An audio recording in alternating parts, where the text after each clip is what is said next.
Zoro is a character where we don't really look at him having forms, but more so epic attacks. Unlike most shonen anime having their arguments for different forms, like Goku and his multiple Super Saiyan for transformation, and Dragon Ball Super, of course, with Ultra Instinct. There's also Naruto with the Sage mode versus Kurama mode, and of course Bleach, we have Ichigo's Bankai versus the Vasto Lord Hollow transformation. Like, I could go in depth with those shonen anime series, but this is a One Piece content channel, not a anime in general channel. But with Luffy, it's a little different, as his gears from gear 2nd, 3rd, 4th, and 5th don't really get compared in strength, as it's not rocket science with the number ordered transformation. But I would say Wano had his Conqueror's Haki coding or advanced Conqueror's Haki in base form height compared to his Egghead Island gear 5 basic Haki versus Lucci, which gets heightened by Oda having Luffy advanced Conqueror's Haki fight Kizaru right away. Even Wano had Sanji's raid suit to his final exoskeleton form he used versus Queen, but those forms will be of course analyzed in another video for another day. So today we focus on Zoro's signature Ashura sword style or 9 sword style to his King of Hell mode he first used versus King. So everyone subscribe to the channel. I don't care about likes, I only care about you guys subscribing. Join the Noti gang as we do a deep dive on which is Zoro's stronger form. Now, if I'm being honest, like, Zoro has one of the biggest fan base in the One Piece story. I think it's right behind Monkey D. Luffy, my favorite character. Zoro has motion, and when he came back from the time skip after training with Mihawk and we saw that he lost an eye, yes, his eye was closed up with the scar, many people believe Mihawk was the one who did it, and there might have been some sort of power sealed into that eye, some Haki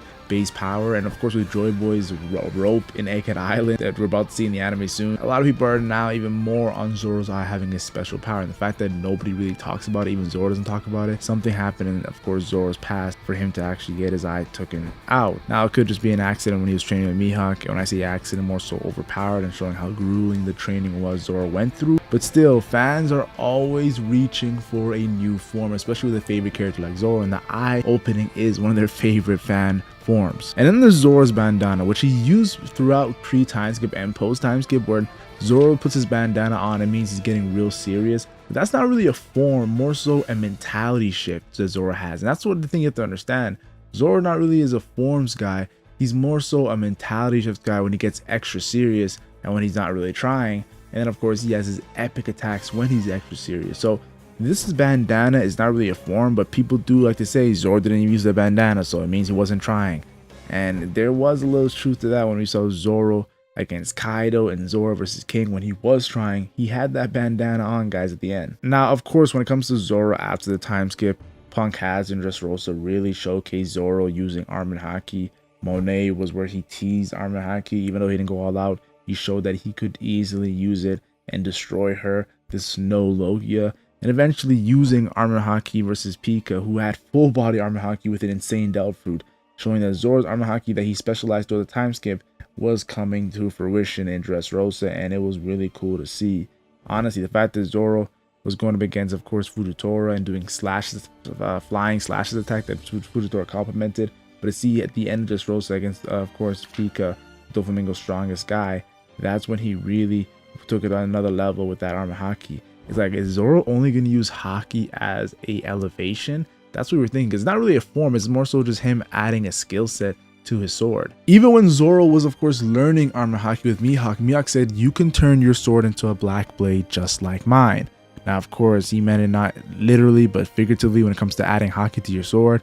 Mihawk's is permanent black blade like Ryuma's Shisui, so there's a little more to that and I'll talk about it later in this video. But still, I think that nobody really thought Zoro would have forms again. It would just be Haki, honestly, after these moments in Dressrosa. And then Wano came along, and Wano came along with Zoro not even going all out, guys. Yes, up until Wano, yes, there's a lot of arcs that were happening before Wano.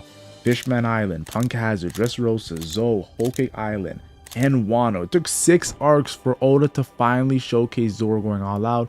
And Oda did it in a very unique way where he combined Zoro going all out while also Zoro getting stronger at the same time by giving him a new sword called Enma. Enma was a sword that absorbed all your Haki, and if you weren't strong enough, you could pass away. A lot of people pass away trying to hold Enma. And this sword belonged to the strongest samurai after Ryuma. That was Kozuki Yoden, the monster who joined Whitebeard and Roger that even Akainu and Sengoku were speaking about. So yeah, This was a lot of hype when it comes to Zoro obtaining a new power-up, that new sword. And technically, when you look at Zoro, I do have to mention that new swords were kind of like a thing that was always in the story when it comes to adding on to his strength. Now, you're probably wondering, why is Kozuki Oden's sword so important? Well, because that sword is tied into Haki. Yes, that sword is tied into Haki. And when you look at Kozuki Oden's Haki, it's pretty impressive, yo. The first time he actually gets and interacts with an outsider is Whitebeard, the world's strongest man in his prime, and they have a Conqueror's Haki clash. That's when we knew Kozuki Oden wasn't your regular samurai. Then Kozuki Oden with the Whitebeard Pirates ran into the Roger Pirates. Goldie Roger in his prime. Of course, he was a little sick, so that kind of nerfed him probably. But still, the Roger was in his Pirate King era, like pretty much about to take over after Rox's era. And Kozuki Oden took a divine departure from the Pirate King. Remind you that Shanks' divine departure one-shot Eustace Kid and Killer after their epic performance in Wano. So yeah, to see Kozuki Oden get a divine departure and get back up to fight, and then be in shock and awe of Roger and Whitebeard Conqueror's Haki coded clash, you could see that Kozuki Oden was even getting stronger after he was already a monster with Enma. And then of course there's Kozuki Oden coming back from his Whitebeard and Roger journeys with insane power buffs in his Haki and his Enma sword. And that's when he scarred Kaido with Advanced Conqueror's Haki, Paradise Totsuka, and almost killed him if he didn't get distracted. If Kozuki Oden didn't get distracted, we could have seen Kozuki Oden kill Kaido. And that's why Kaido put Kozuki Oden in his top 5. So put some respect on Enma's wielder name. Yes, Kozuki Oden, yeah, he was the one who controlled Enma. And Zoro kind of realized later on when he had Enma how Kozuki Oden actually controlled it, but I'll talk about that a little bit later. So to focus on Zoro's power-up with Enma, of course, he's doing amazing attacks on the rooftop to the point where Big Mom, a Yonko, has to tell another Yonko and Kaido to dodge. Big Mom looks at Kaido as a very durable monster. So for her to say that, that is insane aura to Enma's sword. Yes, that sword is definitely putting Zoro to another levels that we haven't seen before. We even seen on the rooftop Zoro cutting Kaido's scales with Black Rope Dragon Twister. And I found this very interesting because Zoro did the exact same attack to King. And King has a Lunarian traits of like super durability that even Luffy complimented in Naked Island with the Seraphim. And yeah, that didn't hurt King. So it really showed you that Black Rope Dragon Twister was an insane Enma Haki boost to Zoro. But it wasn't Zoro getting the full-on Enma that he needed to when going up against a monster like King. Or if he actually had to go against 1v1 with Kaido's hybrid form. You need to go insane levels.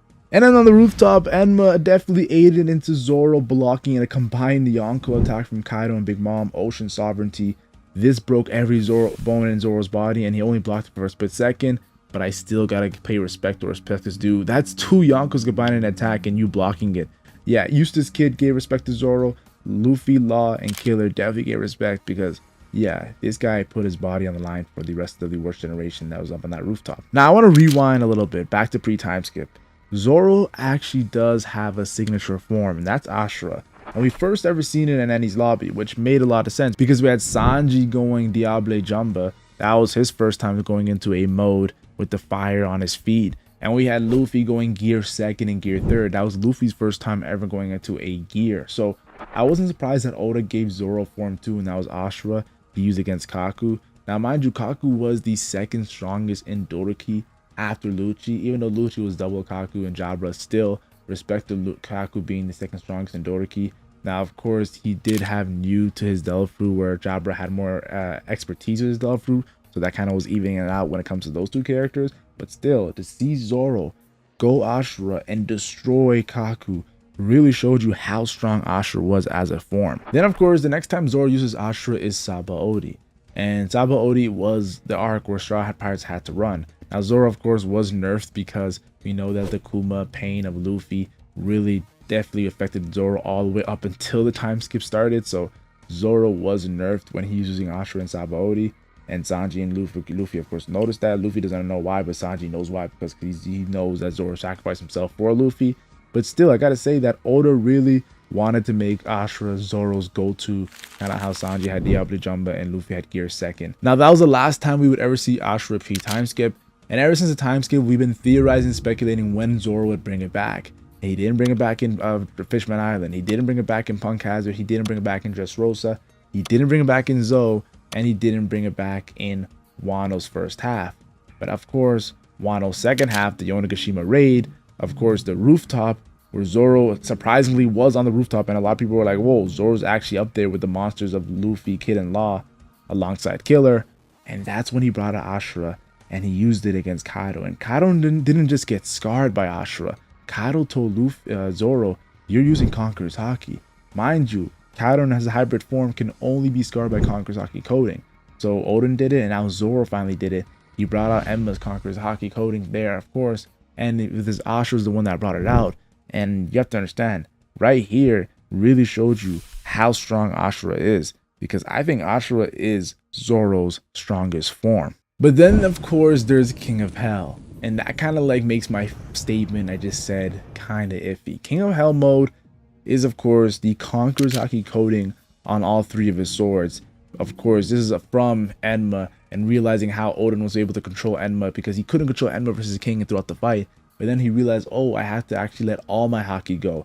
Of course, unleashing his Conqueror's Haki coding onto these swords, and King of Hell mode being born. And that attack he did to King to destroy him at the end was amazing. And it's kind of like Zoro was saying that I'm going to get stronger with my swords and Conqueror's Haki coding.